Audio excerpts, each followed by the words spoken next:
Greetings, fellow Empyreans. I am Astrothi, and this is the Eve Universe Show. And today we are going over everything that we know about Liberation Day. Liberation Day is the Minmatar Republic's annual anniversary of their liberation from the Amarian people. And this year it is greatly expanded as part of the Foundation's quadrant. There is going to be new events and a new way for players to compete to become the champion of their tribe. It is very likely coming this upcoming week.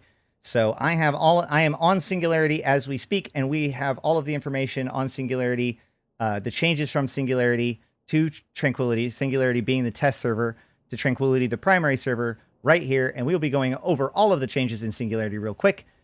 And explore what they mean, both for the upcoming event and some other things moving further on. So first, we have a set of jackets, the Imperial Loyalist jacket and pants, and the State Protectorate jacket and pants for both men and women. These are, of course, so basically what's happened here is that each empire has, like, during their time for this quadrant, they have contests and stuff like the Galente Foundation Day trivia, or like propaganda contest and trivia contest. So these are one of the rewards for those contests, and they look pretty good.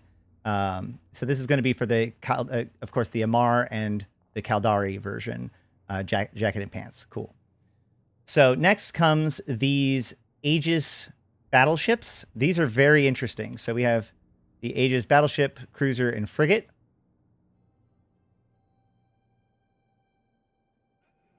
Let me shrink the Eve Universe Show logo real quick.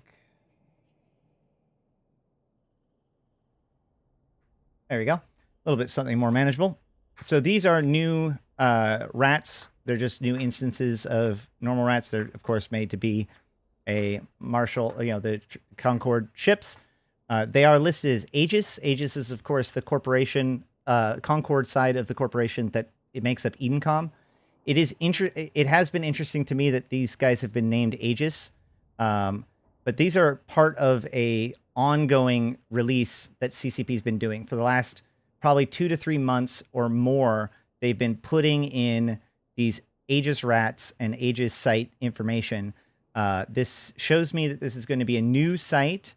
They seem pretty significant. One of the clues is, it says right here, this Marshall-class battleship is a heavy response vessel of the Aegis security forces guarding the capital ship security facility.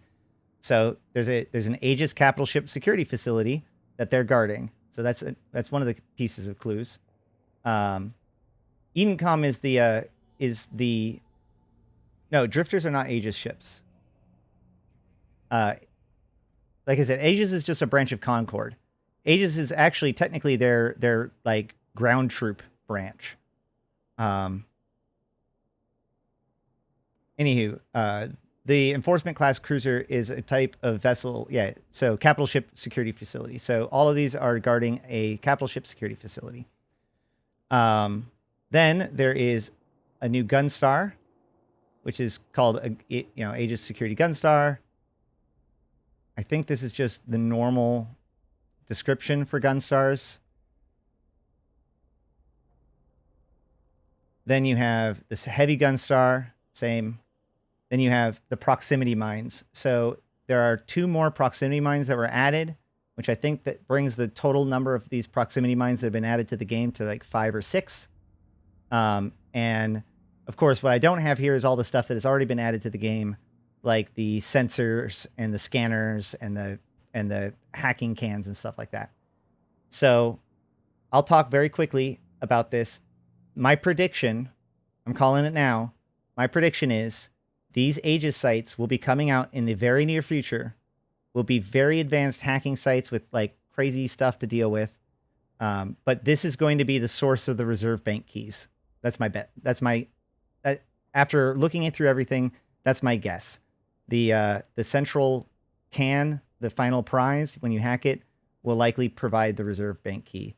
And my bet is that it will give you a random reserve bank key to a random system. But we'll see. I could be wrong, but I know that that's supposed to be coming out this quadrant, and they've been piling these things into the game. So it makes sense that like Aegis has these facilities, and we're going to break into them in order to get the reserve bank key codes to use.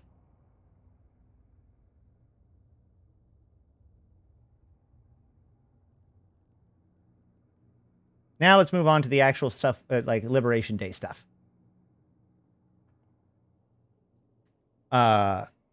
So Liberation Day. Oh, I had text. Oh well. I have posted on. Let's see if I have the imager.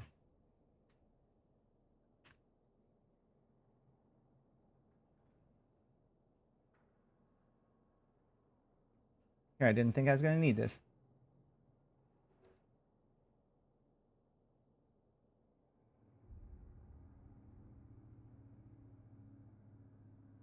All right. So here is a screenshot that I took from Singularity, or from Hobelix. Oh. I'm going to get the shtick out of the way for now. So this says, the Minmatar Liberation Game are a celebration of the Minmatar Republic and its people. During this 12-day event, limited time activities will be available in Minmatar space. Each Capsuleer can choose to support one of the 7 tribes of the Minmatar Republic for this event, and their activities during the event will earn them points for that tribe. After the event, the tribe which receives the most points will gain control of a new station in Paytor and will be featured in a new monument. And then there's a selection menu that says, this will choose this tribe you will support for the duration of the Minmatar Liberation Games event. The reward for each tribe are equivalent, so there's no wrong choice. So first things first, in this event, in order to participate, you must first choose which of the 7 tribes of the Minmatar you want your actions to support. And then all of the things that you do will help your team win. And then if your team is the winner, they get the station in the Paytor system with a monument, and then the top contributors to that tribe's victory gets I'm assuming gets mentioned on the monument.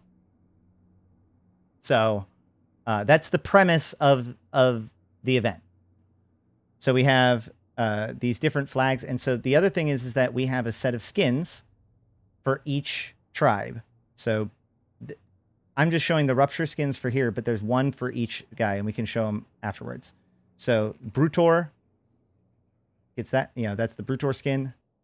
Cruzel is this skin. Nephinter is this one.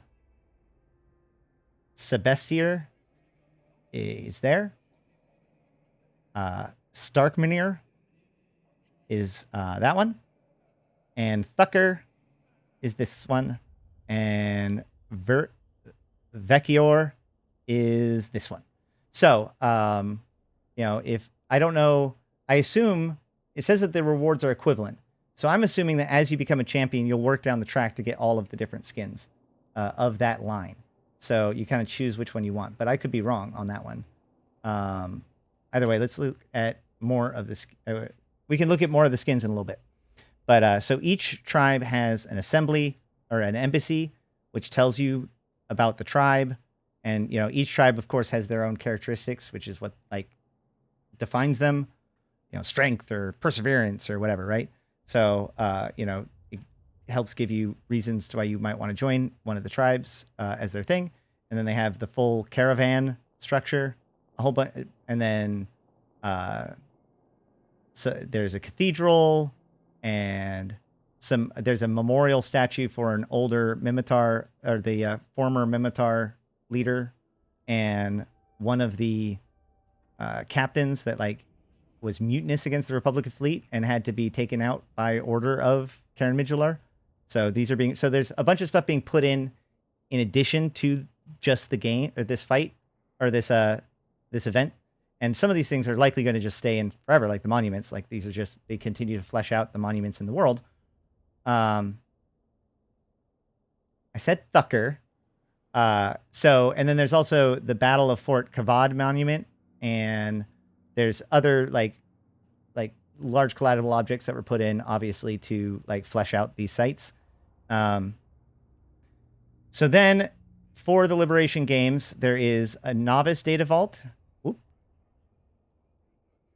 Hold up. A novice data vault, intermediate data vault, and expert data vault. So this implies that there's 3 tiers of difficulty. Don't know whether or not this is going to be like high, low, null, or something like that. It does suggest that the harder sites for combat are in low sec. And I don't know why they would have these things in high sec and null sec, because the idea is that these are like not real sites. These are celebratory sites that were put up by the Mimitar. So it's only going to be in like Mimitar high sec and low sec. So I imagine that these are maybe all going to appear in the same sites, or like maybe be harder to find. But either way, there are different tiers of 3 different tiers of difficulty of vaults. There is 3 different tiers of hacking sites, so that makes sense too. Then there is the actual sites, the combat sites. There's the Mati jail reenactment, jailbreak, and then there's the escape from Onir reenactment. There's no indication that one of these is the hard site and one of these are the easy site. There's actually just an indication that like if this site's in low sec, then it's the harder site, and if the site's in high sec, then it's the easier site.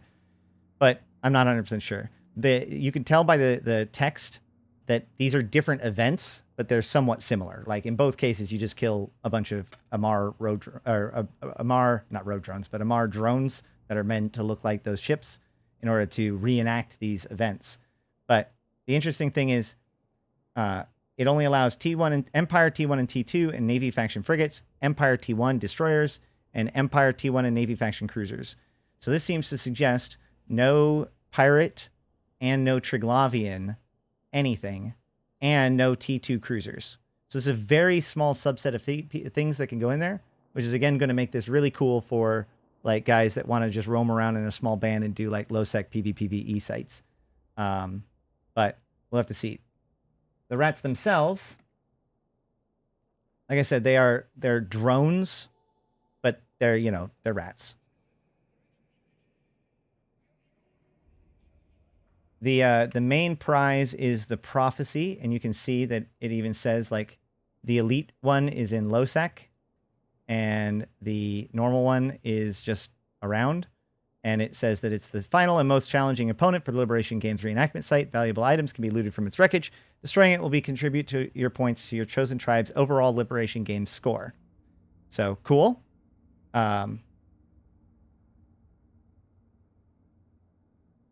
They do have an augurer. Other than the prophecy, there is like the prophecy is kind of described in the text as being like really strong. So like that's supposed to be the final boss. So it's not designed to be done with like really high end ships, of course, because of those the ship restrictions. This is not right. Hold on. Which one did I just close? Either way, whatever. Good enough for government work. So you can see EM Therm, exactly what you would expect. There was one, oh yeah, it was the Corvette.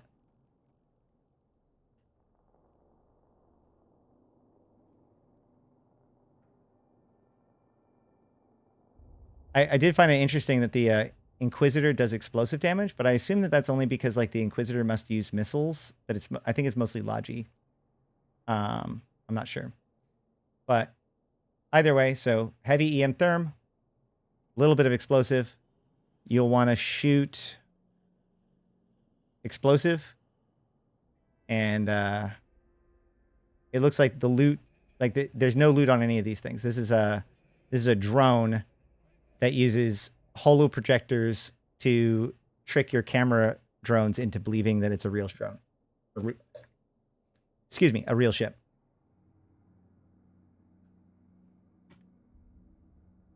So, combat sites, hacking sites. There's also going to be resource war sites, like the mining blitz sites throughout Mimitar space.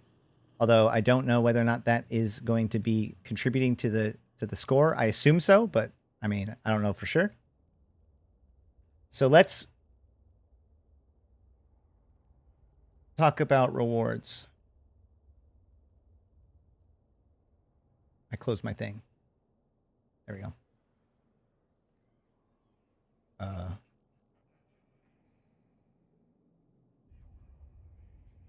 on.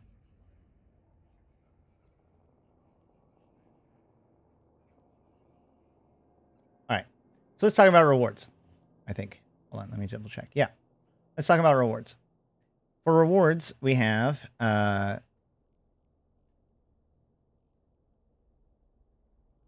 Liberation Games reward token. This is kind of interesting. It says this token can be found within some sites related to the Mimitar Liberation Games event and may be sold in Mimitar stations for ISK reward. One of my predictions is that this is something that can be turned in at like those embassies to give extra points to your people, and then also can just be sold as a commodity on the market. That's a guess. Let's talk about what I'm 90% sure that this is. Basically, in these event sites, they've more and more wanted to make it so about half the value of the event sites are in like overseers effects and stuff like that. Commodities that you can just turn into NPC buy orders. So that way people who run the event sites don't feel like they can't sell their stuff or that they've crushed the market and therefore the value of running sites is weird or whatever. So they made it so that the majority of the event sites, normal bread and butter value comes from commodities that you sell, in most of the case, overseers effects. Well, since these sites aren't pirates, the reward isn't overseers effects. So this is like a new commodity that's going to replace the overseers effects, so that you're going to get these tokens when you do combat sites and when you do hacking sites, and they're commodities that you can just turn in to sell in any Mimitar station for just raw ISK payout. But it'd be possible. I hope that you'll be able to turn them in to help out your tribe if you want to. We'll see. Maybe that'll be my you can stop the building of the gates moment for this one. But let's move on to the other interesting part of this, which is that there's a new set of boosters that is going to be part of the Liberation Games. What is... Oh.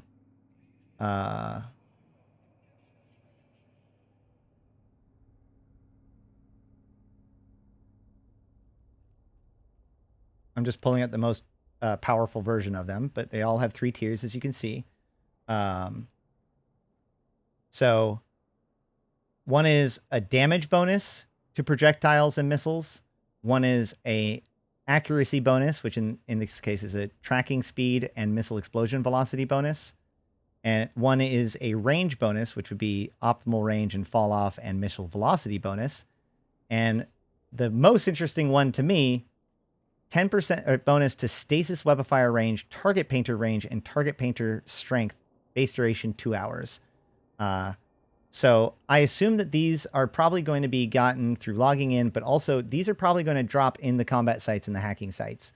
And these are pretty cool, especially given the fact that there's going to be the four-way free-for-all Rifter, abyssal proving conduit during this time, in which overheating those things are super good. Shoot, anybody who uses webs rejoice. Are you serious? I love 10% web range.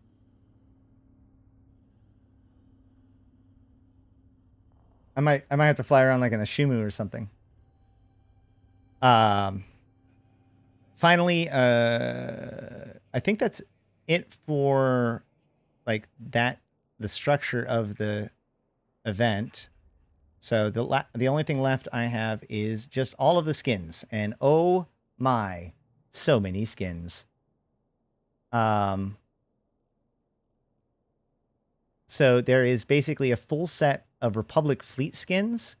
This is very similar to the like the Caldari or the Mimitar or the Galente got a bunch of like Galente Navy skins for different ships.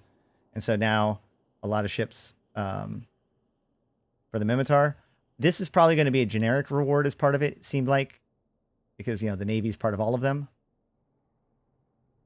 Or it may just be something that they're adding in alongside of it with the Republic fleet stuff. But then there's a full set of all of them, of all of the different tribes. So I guess we'll look at the Cruiser one to see what they are. So it's Leopard, Reaper, Breacher, Republic Fleet Firetail, Rupture, Stabber Fleet Issue, Hurricane Fleet Issue, Tempest Fleet Issue, are all of the skins that you get for I'm assuming for the tribe that you become the champion for. That's my guess. So once again, we can look at some of these guys. I just used the rupture in that previous version, but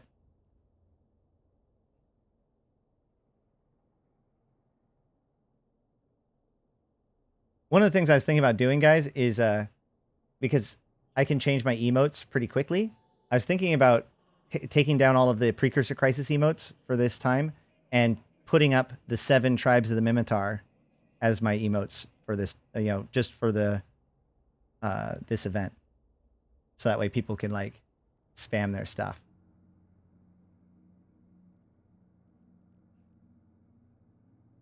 So there's a ton of new skins for the different tribes that are coming out.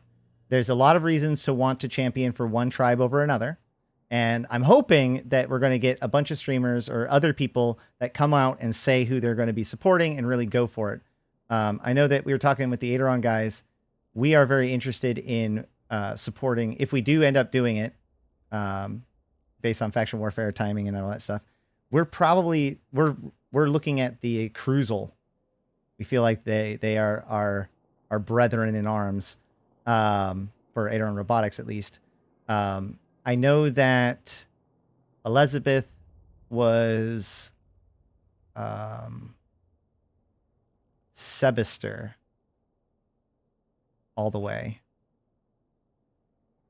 I don't know if anybody else has outright declared who they're supporting. And I saw a couple people on Twitter saying that they're going to go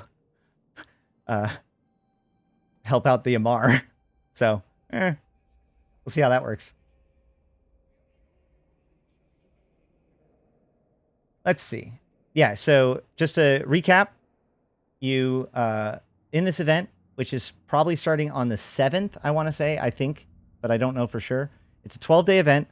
You select which of the tribes that you want to be a champion for, and then you complete combat sites in high sec and low sec, hacking sites, and mining blitz resource wars sites in order to accumulate points for your tribe. The winning tribe gets a new station and a monument that celebrates the contributors for that tribe, and it's a big contest, champion, or like it's a playful communion between the the tribe, the Mimitar, to celebrate their liberation from the Amarian people. This is the bigger. CCP has said that this is going to be the biggest of the events for like the Empire events. Most of the time, these Empire annual celebrations are like a weekend login event. This year, as part of the Foundations Quadrant, they've really pumped them up. But they said that Liberation Day is the one that gets the most love. So this is a pretty sophisticated thing, and it also is a 12-day event instead of like a 7-day event. So should be really fun. And I think that about wraps it up. So I hope to see you guys there, and I hope there's going to be some pretty fun stories. If you have any information, you can always put it in the comments below on the YouTube video, or get involved. I'm pretty sure the Convocation Imperials are going to get involved. I think that definitely other people are going to get involved. I can't really predict how the players are going to do it. I can only tell you what Hobaleek says that the sites are going to be like. So I hope that you have appreciated this information, and I will see you then. And until then, I will also see you in space.